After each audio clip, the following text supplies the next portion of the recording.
লক্ষ্মী পুজোতে আমাদের বাড়িতে যে নিরামিষ কাবলি ছোলা হয়েছিল তার রেসিপিটাই তোমাদের সাথে আজকে শেয়ার করলাম।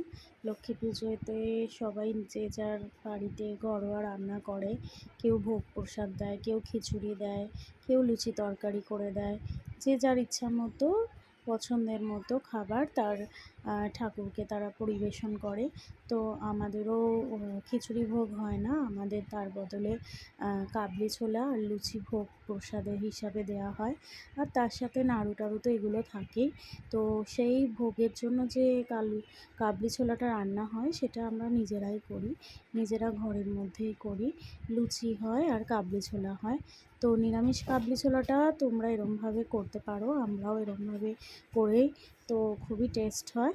তো এই জন্য তোমাদের সাথে রেসিপিটা আজকে শেয়ার করলাম। প্রথমে এই ফোড়নের জন্য শুকনো লঙ্কা, তেজপাতা আর সাদা জিরে দিয়ে দিতে হবে।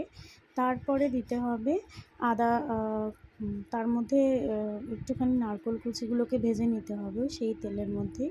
তারপরে এক এক করে মশলাগুলো দিয়ে দিতে হবে।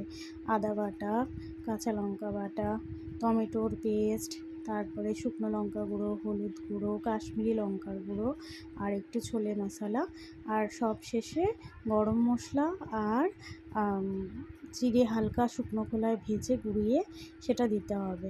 কাঁচা জিরে আমরা ইউজ করি না, কাঁচা জিরে বাটাটা, ওটাকে ভেজে গুঁড়ো করে দিলে ভালো গন্ধ হয়। তো মশলাটা যখন কষা কষা হয়ে যাবে তখন একটু সেদ্ধ করা আলু দিয়ে দিতে হবে।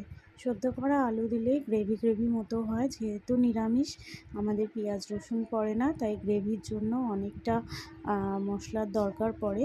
তো আদা বেশি দিলে টিটকুটে হয়ে যায়, তাই জন্য একটু আলু সিদ্ধ দিলে গ্রেভিটা অনেকটা বেড়ে যায়। তো তোমরাও পারলে এরকমভাবে আলু সিদ্ধ দেবে। আলু সিদ্ধ দিয়ে ভালো করে কষাতে হবে, যেহেতু মশলা পেঁয়াজ রসুন কিছুই পড়ে না, তাই জন্য আলুটা যাতে ভালো গ্রেভি হতে হেল্প করে, সেই জন্য ভালো করে আলু সিদ্ধটা দিয়ে কষাতে হবে। তারপরে ওর মধ্যে সেদ্ধ করে রাখা কাবলি ছোলাগুলো দিয়ে গরম জল ঢেলে ভালো করে ফোটাতে হবে। যখন ভালো মতো টকবগিয়ে ফুটে যাবে তার মধ্যে দিতে হবে কস্তুরি মেথি। কস্তুরি মেথি দিলে খুব সেন্টটা ভালো হয়, সেই জন্য কস্তুরি মেথি একটু দিয়ে নামিয়ে নেবে, ব্যাস তাহলেই রেডি। কেমন লেগেছে আমাদের রেসিপিটা অবশ্যই জানিও।